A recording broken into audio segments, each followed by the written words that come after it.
Hello and welcome to Progress Not Perfection. My name is Della and we are here at the Gateway, which is Metro Drug Coalition's Recovery Community Center. And it's taken me a while to get here to finally talk to Miss Jessica Stanley. But you made it. I made it. I finally made it. I want to make you completely aware this will be televised on Knoxville Community Media as well as my YouTube channel. Perfect. Thank y'all for having us. Absolutely. I'm so excited. Consent we have. So, where are you from originally? I am from Lebanon, Tennessee, right outside of Nashville. Oh, wow. Mm-hmm. So, what brought you to Knoxville? Recovery brought me here. I come to Knoxville when I got out of treatment in 2016. 2016? Mm-hmm. Is that your clean date? It is July 23rd, 2016. So, I probably got here I was in treatment for a while, so I got here about September of 2016. oh, okay. Mm-hmm. So you've been clean for almost 7 years? Mm-hmm. Applaud. Thank you. I'm very proud of you. Thank you. So what was treatment like down there? Well, let's back it up to the beginning a little bit. How old were you when you first experimented with your first drug? I was 13. 13? Mm-hmm. May I ask what you experimented with and maybe how it came to be? Yeah, so I started off with opioids and eventually found benzodiazepines. But basically, I was just running with a crowd that was older than me. I have a lot of childhood trauma and things like that. And so it was just, I initially started because it was cool at that point in time. Right. So that's kind of what led up to that. But I knew, like, when I first started using, that was what was missing. You began using when you were 13. Did it progress from there? And was there ever a point in time when you tried to quit? Yeah, so it progressed pretty quickly only because I started off with someone else's prescription pain medication. So I didn't really, I had not smoked a cigarette, I hadn't drank a beer, I hadn't smoked weed. And so it kind of went downhill from there really, really quick. I started in and out of treatment centers. I had tried many times to get into recovery and I just couldn't figure out how to. I didn't really have, I had people around me that would tell me, but I didn't really have people around me that would support me, outside of my family. And in those ages, you're more, we run around with our friends more than we do our family. So it was a little bit different during those age times. So yeah, I struggled with that quite a bit. How long would you say that you were in active addiction for? I was in active addiction for 9 years. 9 years? Mm-hmm. And you've been to treatment how many times? This last treatment was my 8th time in treatment.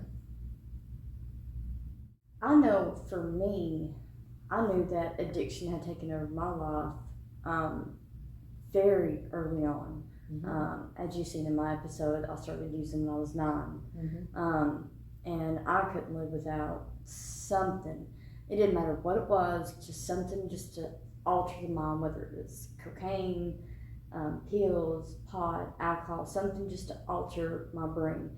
And I don't really know when that realization hit me, but I was very young. Mm-hmm. So when did the realization hit you that addiction had taken over your life? Well, so what's interesting is the first time that I was withdrawing from drugs, I didn't know what was going on in my body. I thought I had the flu. And so I laid in bed for 2 days and I was like, why am I so sick? Nobody around me has been sick. And then one of my older friends had let me know that I was in withdrawals from pain medication. And so I was like, what? I just didn't know that was a thing. But that was probably about 2 years in. So probably when I was about 15, I realized that it was making my life unmanageable. Yeah. And sorry. I think that the most important part of that is that a lot of people start using before they have the education behind what actually they're putting in their body. Yeah. Because I know for me, I had no clue. I really thought I had the flu. Yeah. And I never would have put 2 and 2 together that it was from the drugs I had been putting in my body, especially at a young age. So I think that the lack of education as to what we're putting in our body is really, really important. Yeah. For our younger population. Most definitely. Mhm. Because back then, 15, 20 years ago, it was just, here's a script. Mhm. Here's a script. Oh, you lost him, here's some more. Oh, you need, it was very ridiculous back then for sure. So, the last time was the 8th time that you were in treatment. Mhm. What do you think was the problem that you couldn't get clean any of the other times after completing treatment?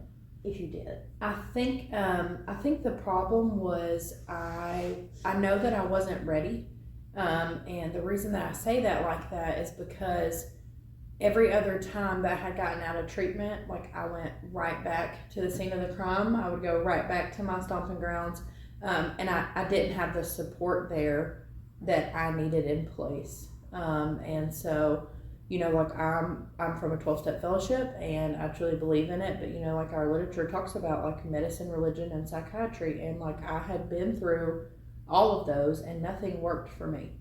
And so when I had finally gotten to the point this last time coming out of treatment, I didn't know that I was ready for recovery, but I knew that I was ready to stop using and that something had to change. And so I think it was really just the desperation of finding some new way of life for me that was the change. Like I really think that was the game changer. Yeah. Mm-hmm. Some people would say that they were a functioning addict, and some resorted to criminal activity. What would you classify? Well, I went through, so for the first while of my addiction, I would have considered myself functioning. I still went to work, I still went to school, like I done everything that I needed to do. I done it high, but I done everything that I needed to do. So I was very much functioning. I maintained a job, I had my car, I had, a place to live. And so I was functioning for a while, and then my addiction, when it spiraled out of control, like I went from functioning to full blown in like 24 hours. And once I hit that part of not functioning, everything just started falling apart. And I could not maintain anything. Like nothing would stay consistent, whether it was, paying bills or helping with my sibling or, whatever that looked like. Like I could not maintain any of that in my life. Right.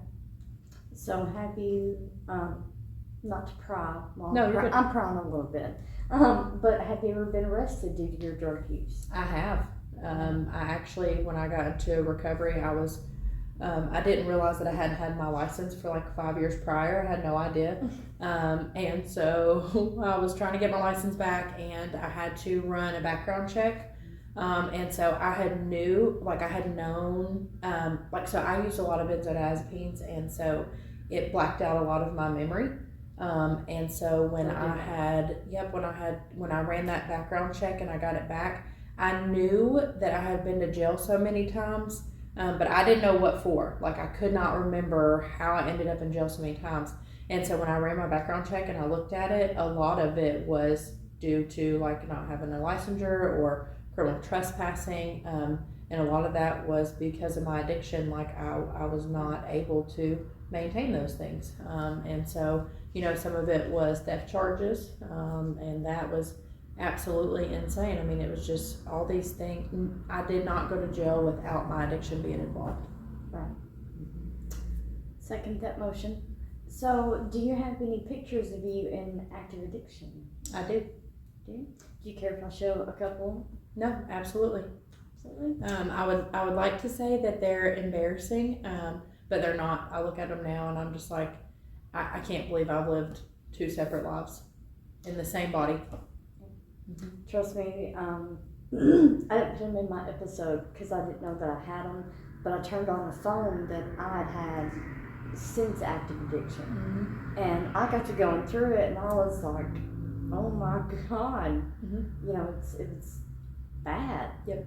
Sometimes I'll be on Facebook and our memories will pop up. Yeah. And it's like so long ago, and I look and I'm just like, oh my gosh, like I don't know. I don't understand how I literally like was in public thinking I was hiding something. Yeah. That's my thought process every time. Yeah. Something about methamphetamine was my drug of choice for some reason, and I just thought I was gorgeous. Okay. And I was talking to someone when I opened that phone, and I said, "What happened? Like, that's not even me." And they said, "You ate her." And I was like, "Yeah, I weighed 2.5 times what I did when I was having addiction."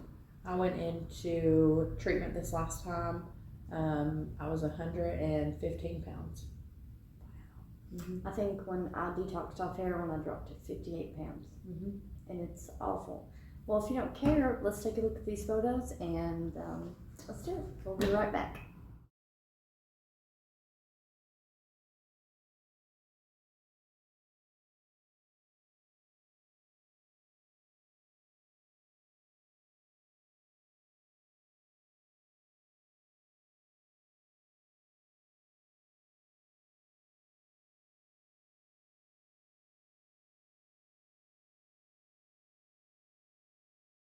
Wow.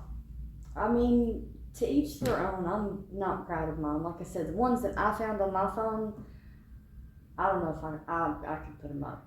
But you are magnificent now, inside and out. I mean, Thank you. I'm very proud of you. So you are an overdose survivor. Mhm.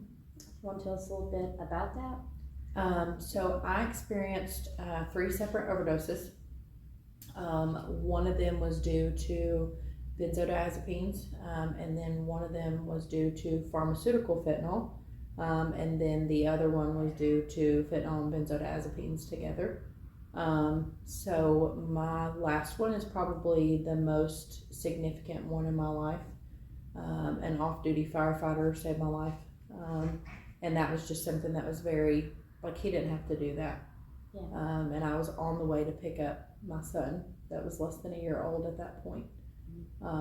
And so I don't know, that was a very spiritual moment for me. I did not go into recovery as soon as that happened, but it started the process of thinking that something needed to change after that had happened. And I was constantly lying. I was lying about it. Somehow my mom ended up there, and my mom was screaming at me saying that, I was using drugs and I was this and I was that. And I was like, no, I'm not. Like, I haven't used anything. And so, like, it's not funny. It's something that we can, chuckle about now, and not like, laughing at the situation, but, just how the insanity constantly kept me. I mean, it was just a constant insanity in my life, and chaos. Like, it was just complete chaos. But I'm very grateful that each time someone was willing to save my life, and each time my higher power felt like I needed to be saved. Well, I am grateful that somebody was always there to save you, and harm reduction is something you specialize in now. And you do amazing things for this community when it comes to that. And we're going to talk about that here in just a few minutes. So, was that last overdose the breaking point that led you to recovery? So kind of, but I had to make my own funeral plans, and that was really like a eye-opening breaking point for me. I had like between the funeral plans and the overdose, I also had a son who would be 1 shortly. So in those few months of that time frame, that is what my breaking point was, because I was like, I have brought a human being into this world that does not deserve me, and I don't deserve him, and I need to just leave. And I meant, like, just leave this world. So I kind of accepted that. And then I literally I had a spiritual awakening in between those few months, and it was like a drawn out spiritual awakening that finally clicked to me one day that, I didn't want to die. I wasn't sure if I wanted to live, but I knew I didn't want to die. And I was kind of the same way with recovery. I didn't know if I wanted to be in recovery, but I knew I didn't want to use. And so that was the spiritual part of, I didn't know what was to come, but I knew that it couldn't keep being the same thing. And so this last time I put myself into treatment. I was not forced to treatment. I knew that I wanted to do something different because I was in my breaking point. So it wasn't necessarily just like a situation. It was kind of a few months of a few situations together. The last bit of pain. Mm-hmm. Right. Yeah, that was more pain than what had been prior. Making funeral plans, I think that honestly more people should do that with loved ones, because that's heavy. It is. That's really heavy, and I can't imagine what that was like. It is very heavy. It's heavy for, it was heavy for myself, and for my mom. But I think that when I look back at it though, like if something had happened to me, she wouldn't have had to run around so much to try to figure what to do. And so I do think that it wasn't a bad idea, even though it was very painful. It was the right idea. I think it's a great so that's idea. kind of my. I don't really want to speak for other people and their families because I know it's a really sensitive topic. Most definitely. Mm-hmm. Most definitely. Yeah. So you've already said your clean date is July 23rd. 23rd, Mm-hmm. 2016. Yep. Yay! So, let's be honest. Do you ever still get the urge to use? I do not. Do you? I used to a lot. I did. When I do not. When did you lose that urge to use? How far into recovery? Probably about 4 years. And the only reason I remember that so much around the timing was because I had celebrated 4 years when I was working in the emergency room. And so there were things that had happened at that point that I realized that urge was no longer there versus when I had first started and had still had that urge. Right. Mm-hmm. So what were some of your coping skills when you did have the urge to use? When I did have the urge, I would always pick up the phone quickly as possible. Or even if I had to drive to my best friend's house, I always made sure that I had another human being that could hold me accountable. And that was probably, that is still the most important thing in my life, even if I have the urge to act out. Like that is the most important thing. But always making sure I had someone for that accountability. I would go to meetings. I would call my sponsor and talk to her. I would make sure that I was being of service to other people because it would really get me outside of myself. So even if that was in fellowship or in the community or anything like that, service is always an answer for me. Yes. Mm-hmm. This is kind of like my service, my way of giving back. Yeah. And I absolutely love doing it. Mm-hmm. So you had just mentioned that you would pick up the phone, you would find another human being to hold you accountable. So would you consider that a network? Absolutely. Absolutely. Mm-hmm.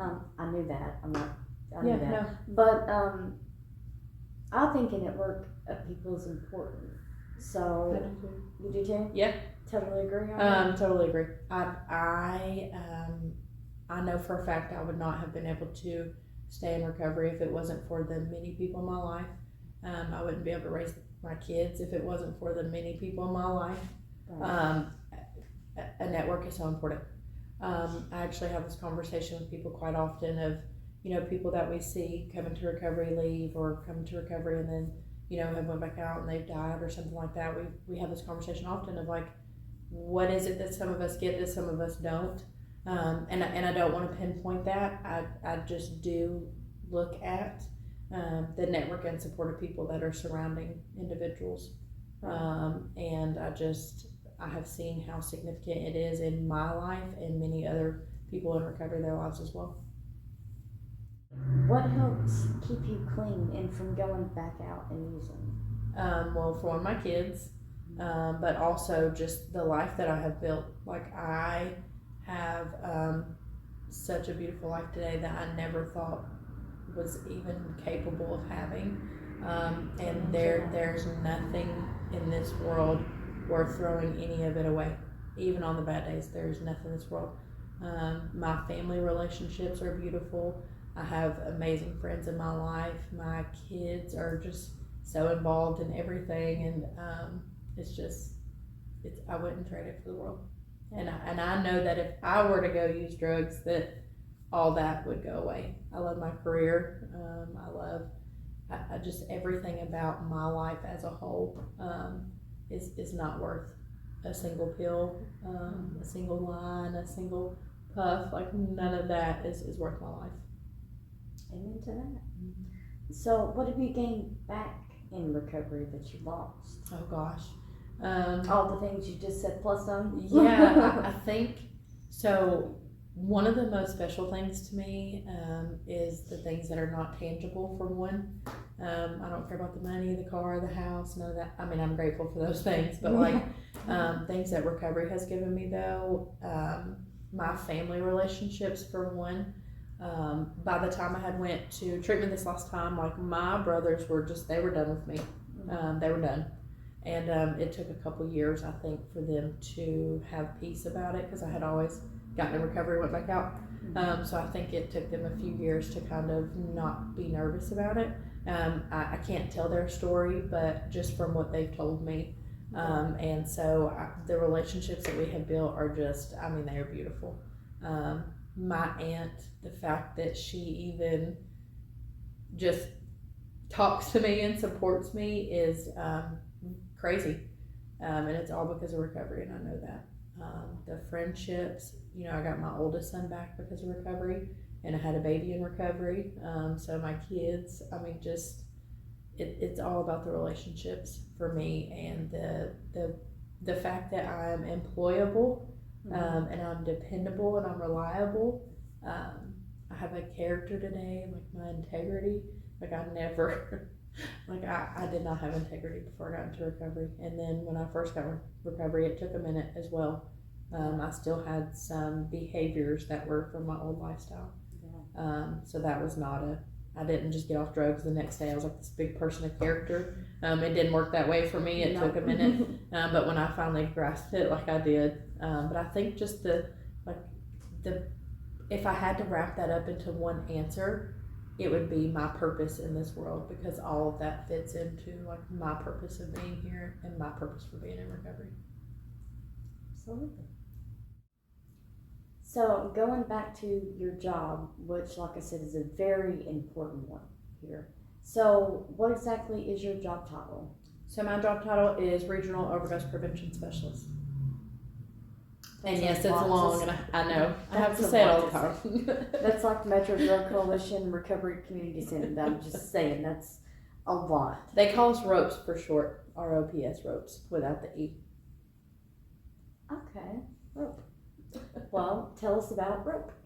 So what we are here to do is we are here to educate the community on opioids, stimulants, and overdose prevention. And then we distribute naloxone, cloxado, and fentanyl test strips within our designated regions. But we do cover all 95 counties in the state of Tennessee. Oh, wow. I forgot that we had 95 counties. That's a lot going on. So overdose it's becoming very common. Actually, I just got on social media today, and I seen a rest in peace. Yep. And it's like second nature. I hate to say it like that. So last year, I think we had 506 overdoses here in Knox County. Correct. So what do you know the overdoses compared to last year, like year to date now? So for Knox County right now, since January 1st to today, we are at 242. I hope we can definitely reduce that. Me so, too. In your opinion, do you think that it's just addicts and families and friends of addicts that need to be educated, or should the general public need to be educated? I think the general public, only because now we have gotten to where it is not just people that have addictions. We call it substance use disorders because it is a medical diagnosis, but now also we have individuals who only use every now and then, like recreationally, and they're getting a hold of fentanyl and they're passing away from overdoses. They're getting a hold of illicit fentanyl. So I think that is something that is very important. It's not something we need to sweep under the rug. I think back in the day, it'd pretty much just be like if someone was using or family members in the home. But now it's everybody. I don't think that there is anyone that is exempt from learning about the opioid epidemic and what they can do to help. Absolutely. So do you think that everybody should have access to things to reverse an opioid overdose? Yes, and that's what our program is in place for. We are here to be able to distribute naloxone or Cloxoto to individuals that do not have the access, whether that be from the pharmacy. So, people can get prescriptions written. We do have a standing order to where people don't have to have a prescription. They can get it from the pharmacy, but then we still run into a lot of barriers, and a lot of that is financially. People can't necessarily afford it everywhere, so we are here to get rid of those barriers. I think it's absolutely amazing. So I think you will kind of explain what a harm reduction kit looks like. Okay. Well, I'm going to let you go grab that, and we'll be right back.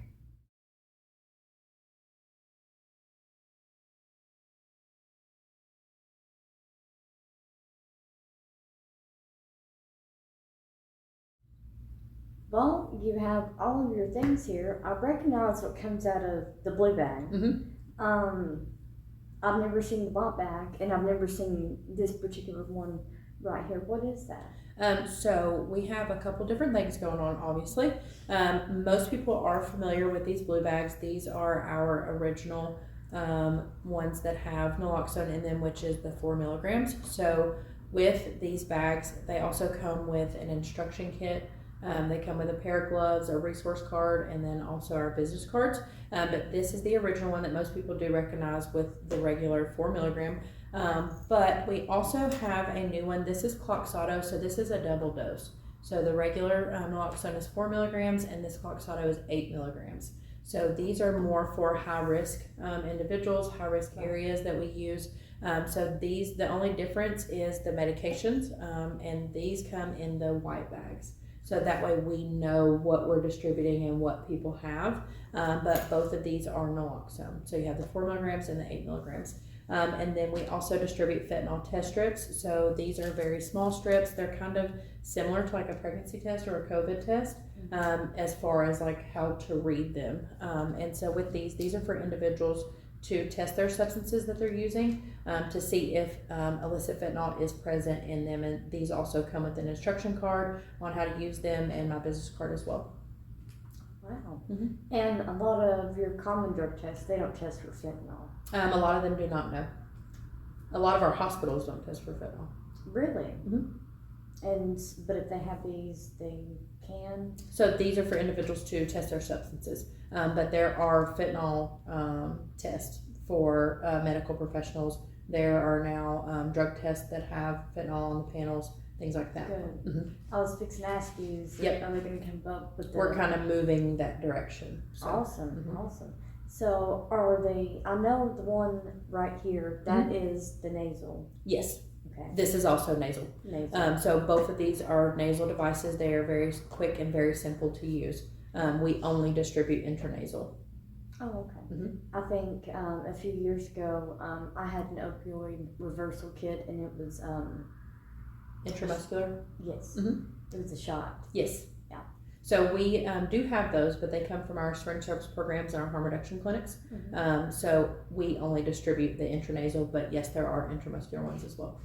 And if someone of the general public wanted to come and get an overdose or opioid overdose reversal kit, they would come here? Yeah, they can come here. They're more than welcome to. They can come here. They can give us a call. Either way, and we will make sure that they have one on them. Absolutely. And do you care if I'll throw the address up on the bottom of the screen? No, absolutely, please do. Okay, well, if you are interested and you need, and there's no shame in having an opioid reversal kit, go to this address, and I'm hoping I'm pointing right, but go to this address right here, and it's the gateway, and you can talk to Miss Stanley or someone here, and they will set you up with everything. But I didn't know that we had to double up. Is that because of the illicit fentanyl or the carfentanil that's coming about? So both of them are illicit fentanyl. Fentanyl and carfentanil are both illicit fentanyl. But that is what this is for. People are requiring more doses now. I knew that. I just didn't know if she did. It's okay. I did. I totally knew that. I'm just making sure she knows what she's doing. Well, thank you so much for showing me these things. Yeah, absolutely. And one more thing, well, there's a couple things, but I want to talk about Overdose Awareness Day. So Yep. I will let you put all of this stuff back, and we'll be right back.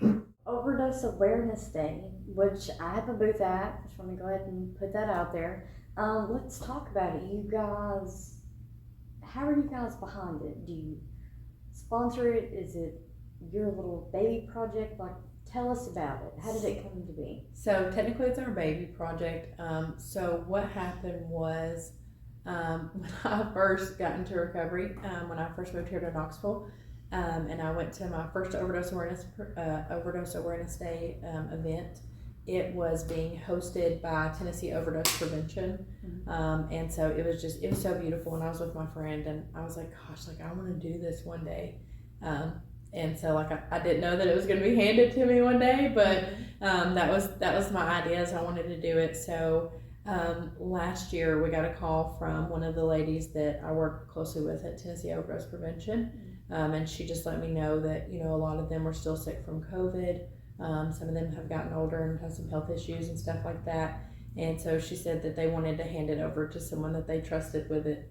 And so it just got handed to me last year. So last year was our first event hosting it for the Metro Drug Coalition. It was beautiful. We carried on the tradition of keeping it at Volunteer Landing. And so the only issue was we didn't have no room.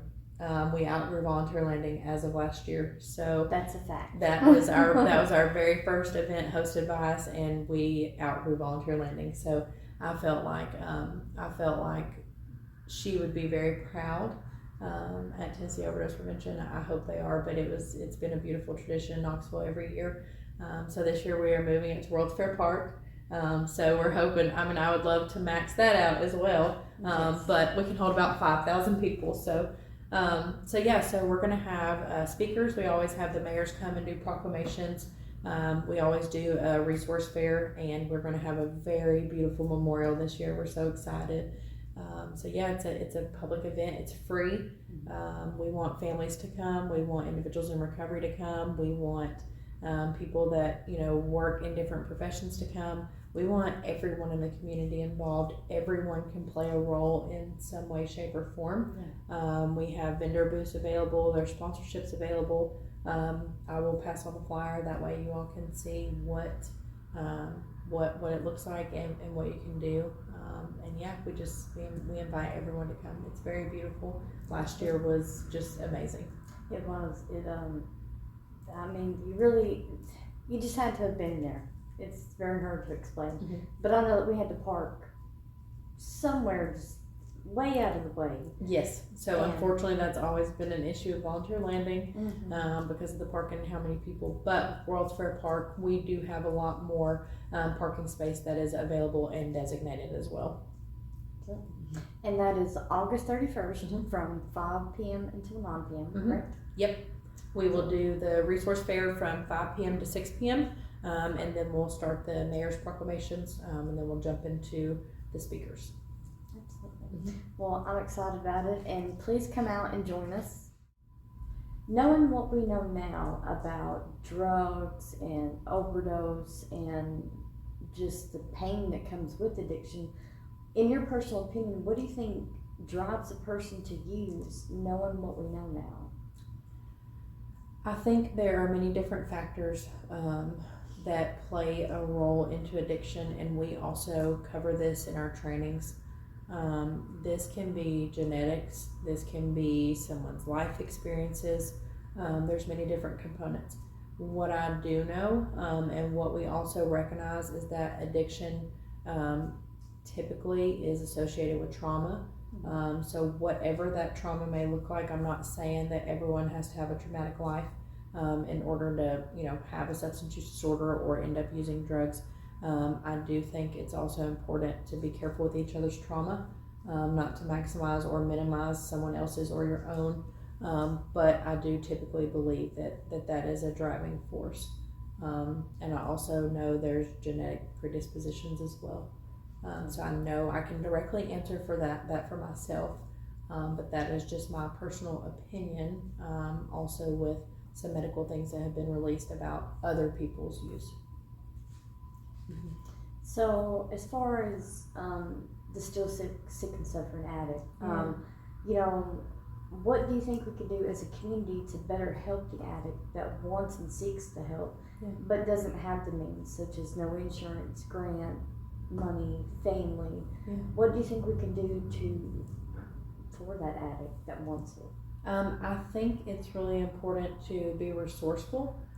So even if someone doesn't directly have the answer, because not everybody knows how to put people in treatment. Not everybody knows how to help them, get into sober living or something like that. So on that end of being resourceful, it's like, okay, I may not know the answers, but here, Metro Drug Coalition can help you. So we actually have a Lifeline director. She can help with getting people in treatment and recovery resources. And then we also have a housing fund that we pay a $300 deposit for individuals that are eligible into sober living.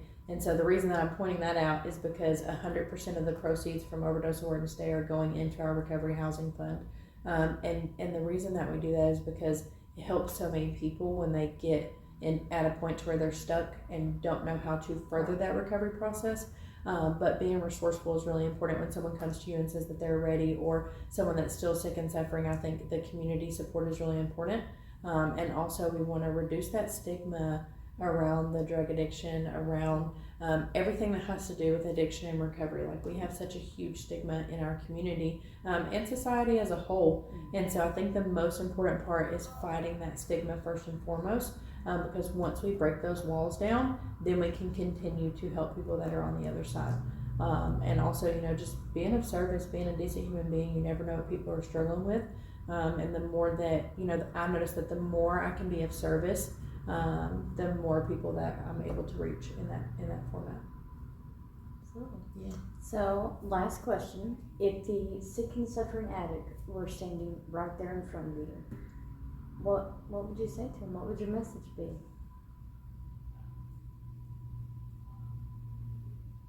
Without the tears, I think that my message to them would be, don't count yourself out. I think so many of us do that too soon. And I know that if it were me standing there when I first got in recovery, and me now was looking at her, that's what I would tell her. Don't count yourself out. Don't count yourself out. I didn't mean to get you emotional. It's okay. I'm sorry. It's okay. As soon as you said it, I felt it right here. I was trying to make it, and I was like, stop. It's going. But I mean, this is an emotional topic. And, both of us being in recovery, it doesn't matter how many interviews we do, how many people we talk to, there's those things that always hit home.